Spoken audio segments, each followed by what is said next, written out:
Okay, so I'd like to start off by introducing the organization that we all co-founded. I'm the president and also obviously a co-founder of LERN herstory. LERN herstory it actually has multiple meanings, as you may have intuited. And LERN, for any of you who are German speakers, know that LERN is not only the imperative for you, learn, but it's, in our case, also an acronym for legalization, education, regulation, normalization. And herstory, as you may be able to imagine, is the complementary part to history, because we believe that there's always more than one side to a story, and we think that that deserves a platform as well.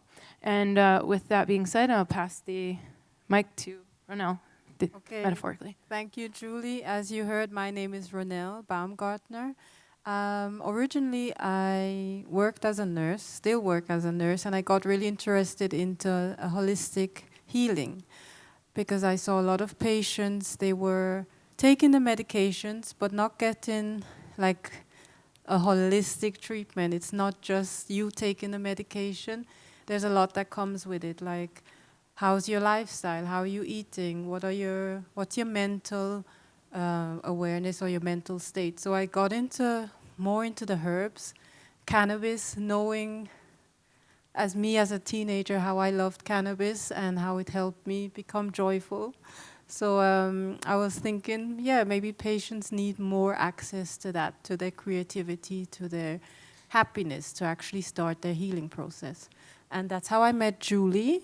And as she asked me if I would like to join LERN herstory, of course I was in it.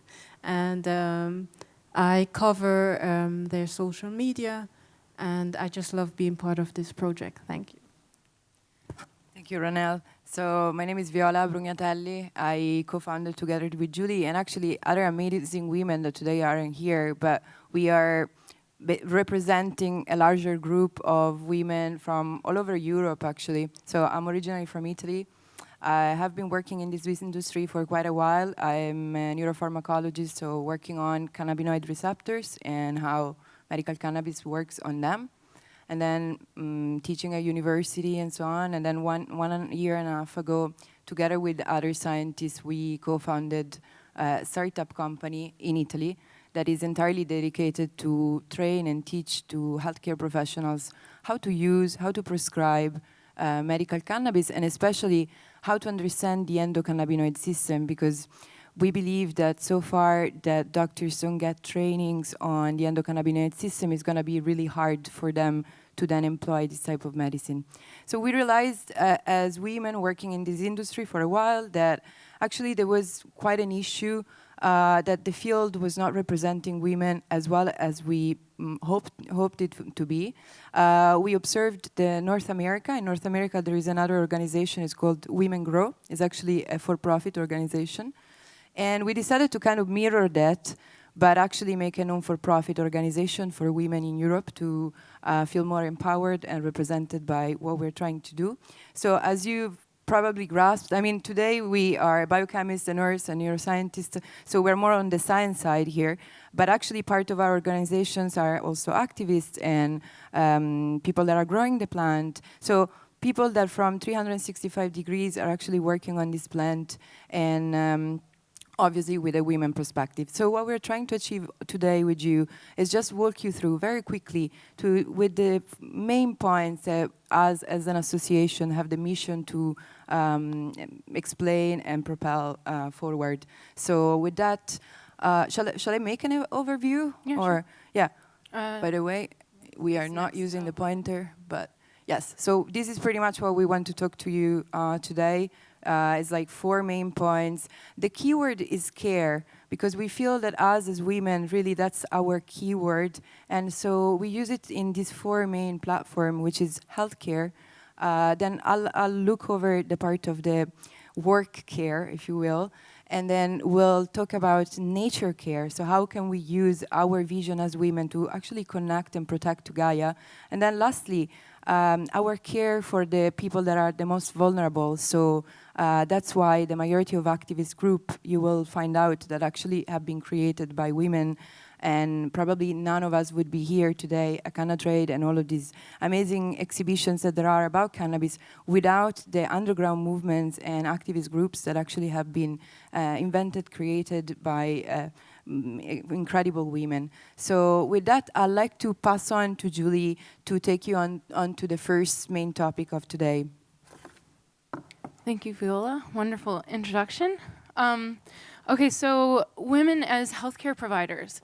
So I'll let you guys read the stats. I don't need to read out loud to you, but basically, as you can see from the data that we're presenting, you are much more likely to survive a hospital visit and not have to be readmitted to the hospital if you're treated by a female physician rather than a male physician. On top of that, if you have a heart attack, you're more likely to die from the heart attack if you are treated by a male physician rather than a female physician. So these statistics are kind of astounding.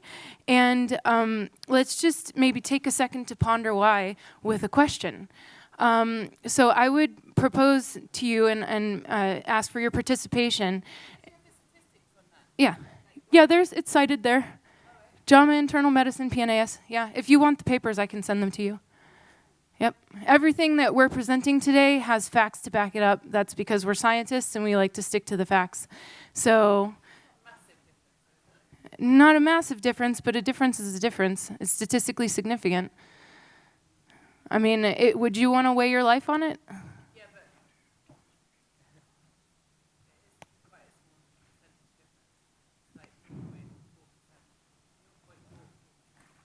absolutely, yeah. Yeah, absolutely. But again, if you had the option, and so let me follow that up with another question, which I'm asking for your participation in, and that is, when you were growing up and you sustained an injury or you got hurt or something, how many of you called for God? No? Okay. How many of you called for your mom? Yeah? Okay. How many of you called for your dad? Oh, okay. Okay. So, I mean, I don't know that we can take this as a representative sampling, but it looks like the majority of the audience raised their hand when you said you called for your mom. So, we think that that's because there has been a long herstory of women as healers. Going back to the earliest of societies, women were revered for being the healers of their villages, for being midwives, surgeons, and herbalists. And that changed at some point when monotheistic Aramaic-derived religions started to spread across the globe, and that happened over the course of the 4th to 16th century. And a good example of how the paradigm shifted is if you look at Europe during that time period, and specifically in reference to the Middle Ages, women were then considered witches. So the words changed, the stigma changed, and the witches were hunted down for their knowledge. And another thing that propelled this or catalyzed this paradigm shift is that universities were created and giving education for medical programs, and women were barred from gaining the university degrees or entry to the universities. And so what ended up happening was they were considered ineligible as healers. And so that also catalyzed the paradigm shift. And what is particularly interesting about this to me is the connotation with the word witch versus wizard. And it's like, I don't understand why these relatively equal counterparts, except for I'm not really sure if wizards do brewing or anything like that. They're mostly just using magic, right? But witches are often seen as brewing herbs and treating people and healing them. And so it gained a negative connotation over time, this word. And I think that's kind of not really reasonable. And so with that being said, I will pass on the mic to Viola to talk about caring in the workplace and why it's important to have women as caretakers there. Okay, I'm going to stand up because I wanted to show you some data, which I think are always the most effective thing. So in these days, Zurich has been also the host to the ICBC. So we talked about business and cannabis. And, well, right. So this is just to show you, in green we have the revenue coming from inventions from companies that have a below average diversity score. And pretty much almost the double of it is actually coming from companies that have a higher than average diversity score, meaning that it's pretty outstanding and clear how companies, for the well-being of a company, actually within the organization of the structure, really we should take care of who is part of that in terms of how diverse is my team, how many people are coming from which country, and especially how many of them are female. Now, the issue is if these are research data, I mean, this is from 2019, so super recent and applicable for any time, but especially this time. So why do we see still this type of situation? So I took those data, again, from Stats Center, it's called Pay Scale 2019, you can check it out as well online. And these are the gender pay gap for the top management, which is actually the role for which we see the lowest pay gap. Of course, because it doesn't require any physical strength, so theoretically we should have the same type of skills in terms of our profession that we're bringing on, for example, for a CEO position or a CSO position and so on. So why it happens that for every dollar that we spend, like before earlier the lady here in second chair just said, well, the difference is not that striking for the data that Julie was presenting in terms of survival rate. And it's true, but then why are we still paid less then? If we're actually pretty good at what we're doing, and in some cases, like for example in healthcare, we seem to be having a better performance in terms of our patient care and so on. So I wonder, in a country, in countries like ours, in which theoretically we do have equal rights, why is it happening still that we have a difference in the salaries? And here on the inside, I wanted to basically just show you that, yeah, for example, when we look at the top level, so CEO position, the difference is very tiny, just 2 cents. But I wonder, how equal is that? Why is still happening something like this? And what are our innovative solutions to actually change this? What can we do about it? And I think that I wanted to show you as well that when we talk about gender pay gap, it's not just about women versus men, but actually here at the red line, it's $1 earned by a white man. So I would stand here, and my colleague Ronald would stand here for doing exactly the same job. So yeah, again, how fair and equal is this? And this is happening in 2019 in our countries, in Switzerland, in Italy, in Spain, in Germany, and so on. So what can we do about it? What is the type of change that we can create? And I think that one of the changes that we can do is actually, as I've done myself, creating your own company or instilling change within your own company. But then we go on to facing another and different issue, which is, well, us as women are actually funded less than 30% in terms of all venture capital funding than our male counterparts in leadership positions. So for example, these are data collected over a period of 3 years' time, and they checked that over 350 companies, only less than 1/3 are actually with leadership roles dedicated destined to women. But then of this very small percentage actually, and way lower, it's less than 30%, way lower investments given to women, actually the return on investment provided by the female-owned company is actually way higher. So if I translate those data in something more understandable, it means that for every dollar that is invested in a company, women are returning 78 cents, while men are actually returning 31 cents. So it would sound kind of wiser, actually, as research shows, to invest more in women rather than men, or at least to do it equally. And again, this data, if you comprise it over every year, it means 10% more ROI provided from a women-only operated company compared to a male-operated company. So we wondered, as an association, as women, as entrepreneurs, why is that still happening? Why is it so far from what research is actually showing? And we thought that actually one of the main issues is that the majority of investors at the moment are men. So what happens when women are investors? Well, also on this, we have some data. These were provided from the Warwick Business School. And they showed that in terms of performance analysis, like the annual performance analysis, women are actually investing and then getting a ROI of 30% higher when it's only female investors. When you have instead a ratio 1-to-1, male-female, you have a 7% higher ROI than male-only operated investment funding. So why do you think is that? Well, we realized that actually there are two different approaches to the way of doing business and investing between women and men. And women tend to be more caring for the long run, so more conservative, more long-term perspective.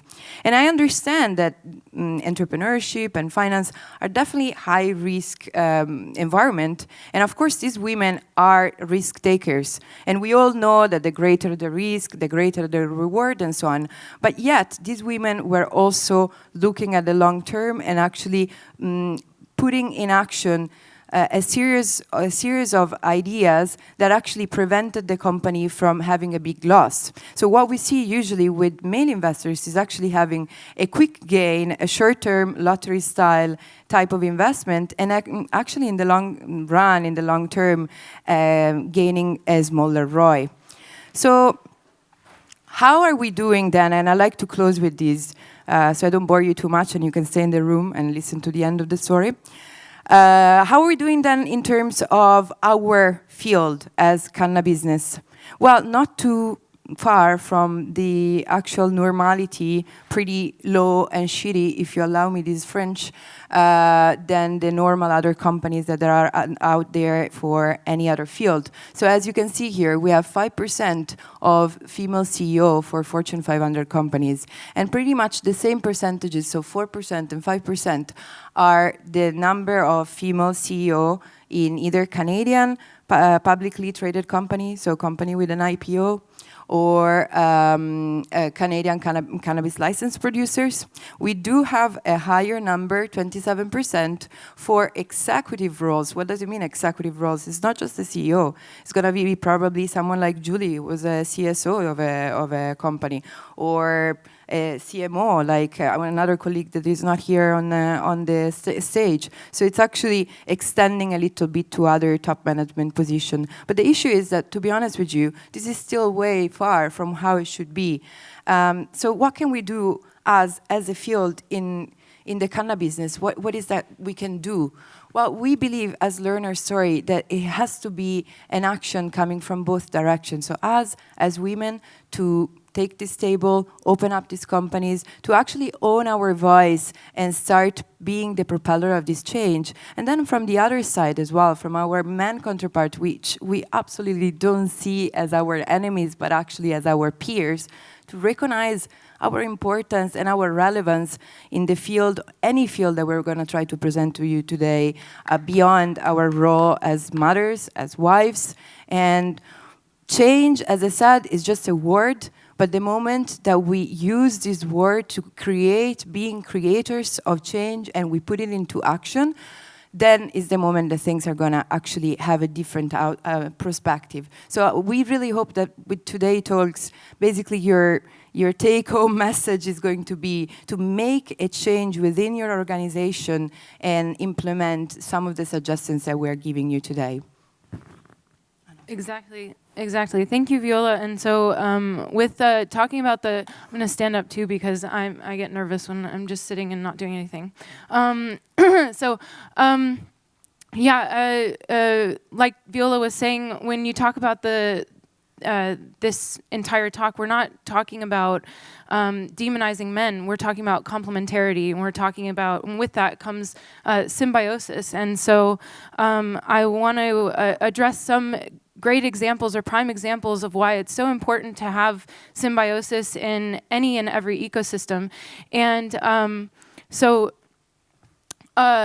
one prime example that you can think of are lichens. Lichens are the symbiotic relationship between algae or cyanobacteria and fungi. And being that they work together, it helps them to survive in many more environments and thrive.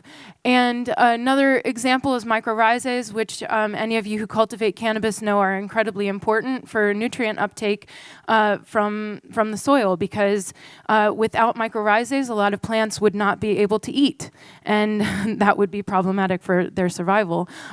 So they have a mutually beneficial relationship. Pollination is another great example of the interrelated and mutualistic relationship between flora and fauna, insects and flowers, and birds and flowers. So the birds and insects get to eat, and the flowers get to mate and reproduce sexually. So that's another great example, and also related to cannabis. Mitochondria is essentially the only reason that we are able to have the energy to give this talk right now, and you the energy to listen. And that's another mutually beneficial symbiotic relationship that was created in nature, which excuse me, is between bacteria and mammalian cells, or living organisms, and except for plants. And ruderal species, which actually brings me to the next point. So when you think of the word ruderal, and you think of the root of the word ruderal, what does it remind you of? Maybe Cannabis ruderalis? So Cannabis ruderalis is mostly associated with landrace species, landrace cultivars of cannabis, as you may know. Well, cannabis is a weed, and ruderal species are the primary succession in any soil ecosystem that has been disrupted or destroyed. And soil ecosystems that have been disrupted or destroyed can take sometimes up to a century to regenerate. And any of you who've been following the news surrounding climate change and global warming know that scientists have predicted that if we do not prevent the temperature from rising by 4.3 degrees within the next 12 years, which is essentially our current projection, that we will pass the point of no return. So we don't really have a century to regenerate soil ecosystems that we've destroyed at this point with primary successions or even secondary successions. So one of the things that we have to think about right now is preserving what we have, preserving the biodiversity and the ecosystems that we have, and also trying to regenerate those that we've destroyed by using relevant technologies that can preserve them as well or regenerate them in that time. And I think cannabis is actually probably a pretty important crop for this. And of course, when we talk biodiversity and symbiotic relationships, I don't mean planting in monoculture like we're doing. I think that this agricultural method is actually extremely destructive to particularly soil ecosystems. So I'm talking about making sure that we are talking about the future of cannabis and growing this industry sustainably. Economically, yes, but also ecologically. And how can we do that? Well, this is something that I will now pass on to Ronelle to talk about. I will stay seated. Yes, so as you heard, we are called LERN, Herstory, and what I love to do is research. And so like the last 9 months, I've been traveling throughout South America and the Caribbean to look into like where all the knowledge is still really being lived. So I started out in Peru, and cannabis is still illegal there. But what they have is they have the aweshka, they have the cacao leaves. You know, like they have really ancient healing plants that are accessible to the people, and all that wisdom. And I feel like, as we were saying, if we need to preserve those knowledge from ancient times, because I feel like we're coming back to this. And cannabis, to me, is amazing, like what it's actually opening up now. And like Victoria said from Green Queen, like cannabis is the gateway drug to our gardens. And literally, if you go in your backyard, you'll find all these healing plants, like the dandelion.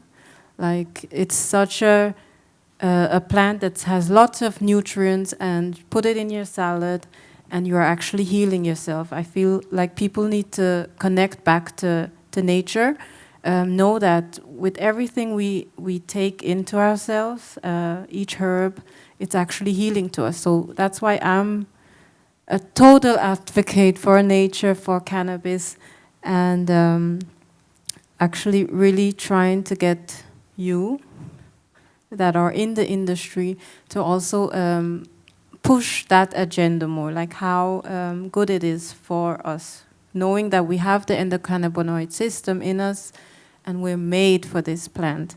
So Peru, that was a huge eye-opener, doing ayahuasca and really being connected. And for the last 4 months, I was in Jamaica, and the amazing things are going on there. The industry is opening up, and there again, like we women, there are a lot of women trying to push forward a lot of social movement, because again, we're trying not to let the locals be left out. And I think cannabis is huge, because it will touch a lot of topics about social injustice. What are we doing with the people that were incarcerated for minor, drug crimes? So it's a huge topic, and but I think the main thing is that people are opening up, and it's a great time, even though it's a lot of adversity. But it's a time for a lot of people to heal, and I feel we women are creating the space for discussions. We're really open, and as Julie said, we're not trying to say this was all wrong. It was just a season, a time, and now it's on us to actually open up that knowledge again. Yes. Okay. So, with that said, actually, something that Ronel was talking about is herbalism. Herbalism in Jamaica is a really big thing. That's something else that she encountered, and the use of any and all plants. And something that we tend to think of is that cannabis is a lovely plant, and it should definitely be revered, and it's absolutely majestic, but it's just one in our herbal repertoire.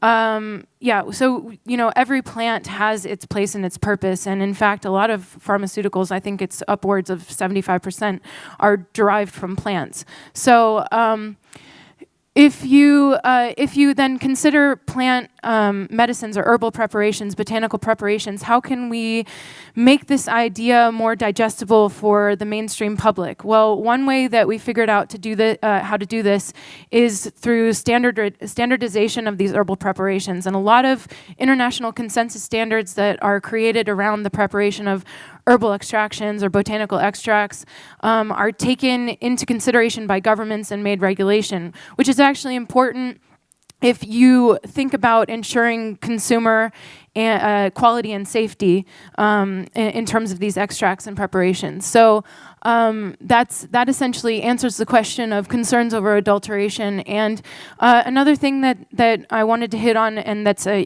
huge theme when we're talking about cannabis, is evidence-based outcomes, because oftentimes we're so myopically focused on trying to figure out the molecular mechanism behind why something works the way it does. And that's great, and it absolutely has its place in science as perhaps a diagnostic tool. I don't know that it's necessarily the same method that we should use to go about treating whatever condition or writing whatever pathology. So I think what is maybe more important is to look at evidence-based outcomes, regardless of whether or not we have a thorough understanding of the molecular mechanism behind the reason, behind its ability to work.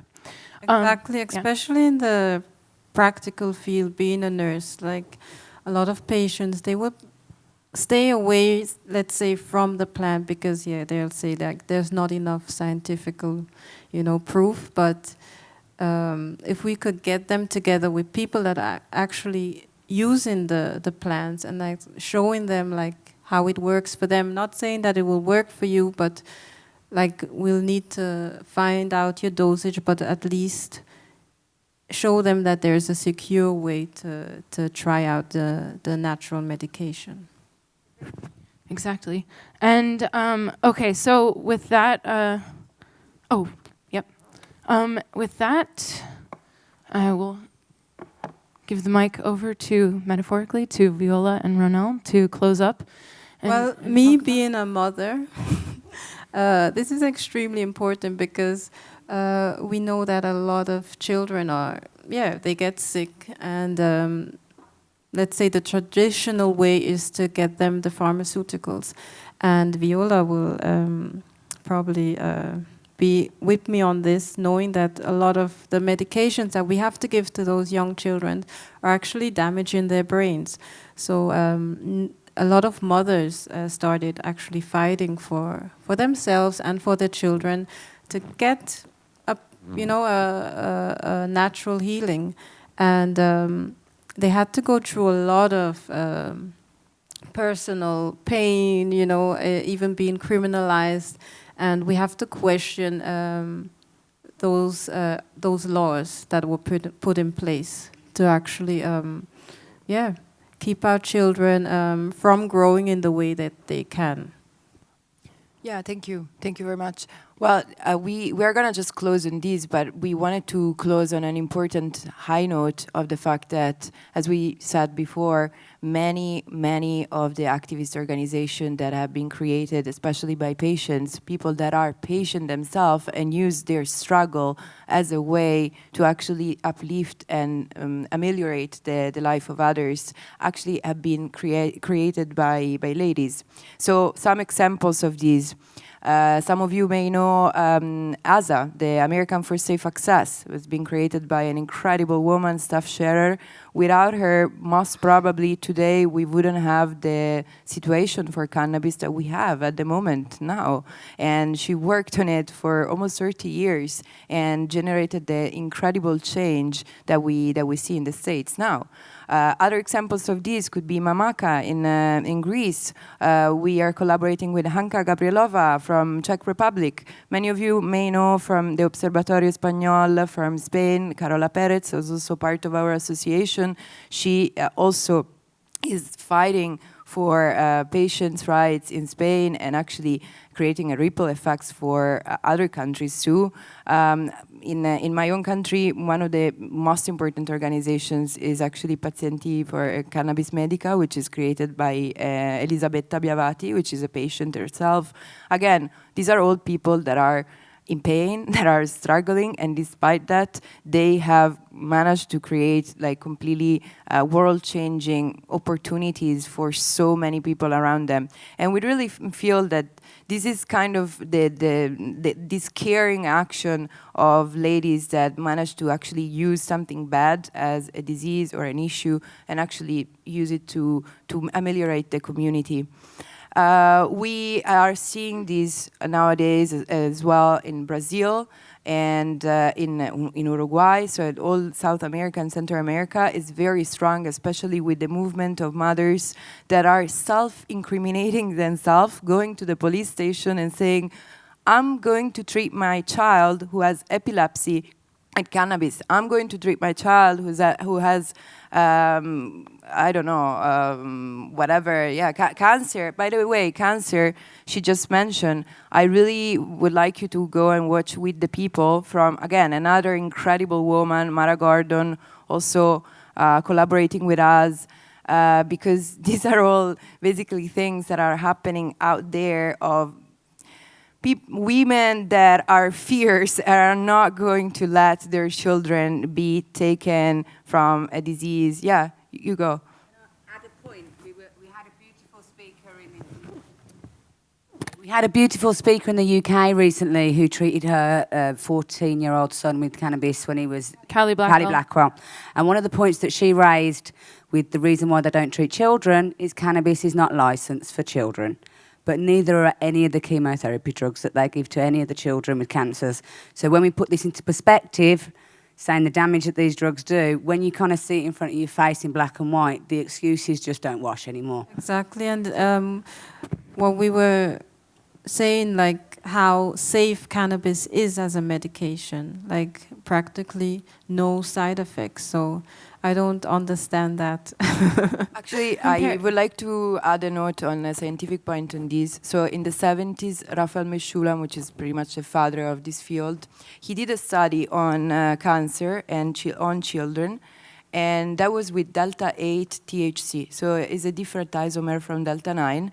And what they found out is actually that when you use THC, that type of THC, but most probably also with delta 9 THC, on very small children, they don't seem to have any narcotic effect. So what we are thinking is that very possible the endocannabinoid system when you are a children is very different of when you're an adult. So it is also possible that it's not as effective as for an adult, and in terms of euphoria or narcotic and so on.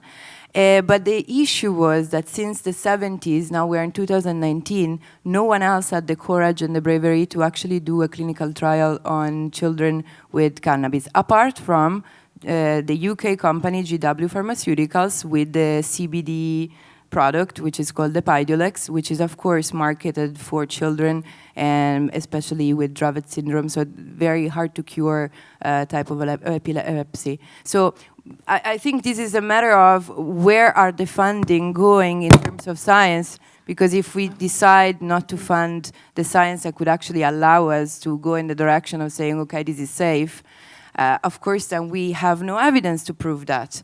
But it's a sort of, dog biting his own tail sort of thing. I just wanted to add on to that point very quickly because we only have 5 minutes left and I need to wrap it up. So the one point I wanted to make is that when we're talking about cannabis and when we talk about LERN herstory and we're talking about legalization, education, regulation, normalization, we may be talking about cannabis here, but we're not only talking about that. We're talking about paradigm shifting. Why have we outlawed certain plants? Why have we decided to control certain substances? Consider ricin as an example, okay? You can find castor oil plants just about anywhere in Europe, okay? They grow widely in a wide range around this region. And you can very easily extract ricin from a castor oil seed and kill somebody with it. But do you see them at the international level, the UN trying to control ricin plants or the production of ricin? No. I know that it's technically controlled at a federal level, and you would get in major trouble if you used it. But they're not trying to control it like they are other substances. So when I say paradigm shifting, what I'm saying is reconsider the entire war on drugs. Reconsider that paradigm and try to understand that the war on drugs is less of a war on drugs and trying to save people from themselves, but more of a war on the mind and mind control. So then, with that, I want to wrap us up really quick. So again, that means owning your voice, and if you're not afforded a space or a platform to create your own, and also to the men in the audience, thank you so much for being here today and supporting us, because we need you. We need you to be our champions. And we need your help to be uplifted and given a voice. Encourage a compassionate culture in your work environment, in your regular life, in every environment. Compassion is so necessary, and empathy is so necessary in this world that we live in right now. And last, if you would like to subscribe to our email list and stay informed as to what we're doing and / the other organizations and women and wonderful men and women actually that we work with, we would love for you to do that. And last but not least, thank you so much to CannaTrade, and in particular Ben Arn, who afforded us this platform to speak to you today. Thank you. Thank you so much. Questions? Yes. So we'll have time now for your questions. If you have any.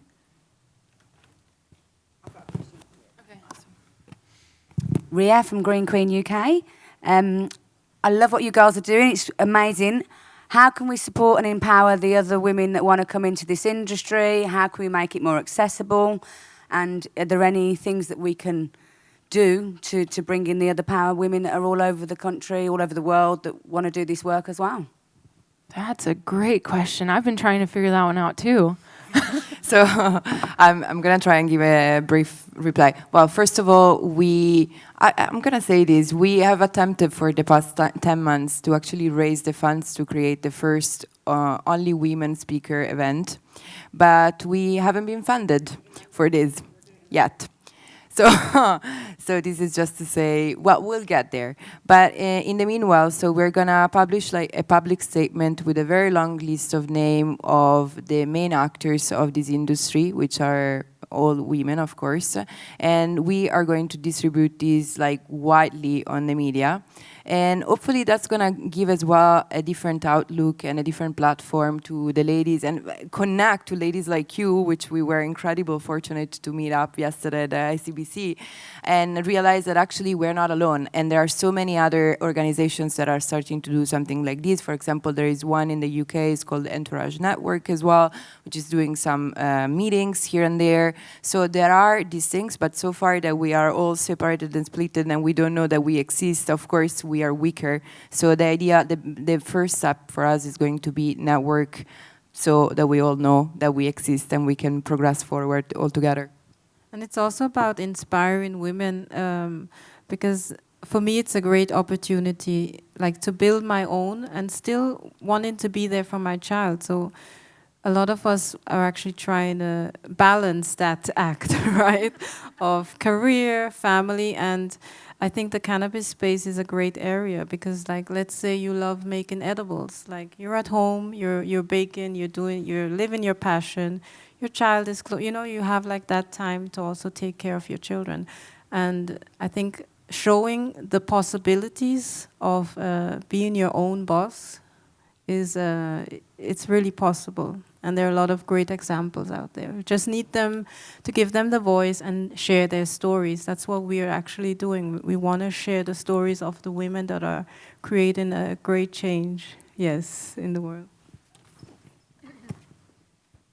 Hey ladies, thank you. My name is Anna Addison, and my company is called Advocates for Cannabis. And I'll introduce you. There's another amazing women's group. It's called Women Can out of Israel. So, and I think my message to women is like, half the job is just showing up. Like, just show up. I was just wanting to add to a point from earlier, which I can't remember now. So any other questions? Actually, can I circle back to the very beginning of the talk, because I forgot to mention that, in the Middle Ages, when women were starting to become barred from universities and becoming eligible healers and practitioners, okay. Can I finish up I'm just going to wrap up my thought. Okay, what ended up happening was a large, widespread eradication of women during the demonization of them when they were called witches, and there were witch hunts. And in fact, in one village in Germany, women were entirely wiped out, literally eradicated from the village. They had no women. And that kind of leads up until just very recently. It was until the mid-20th century, right, that most women started to actually be eligible to go to the same universities that men could go to. So this kind of thing has perpetuated over the centuries, and it really is time for the paradigm to shift and everything to equilibrate. And thank you so much, again.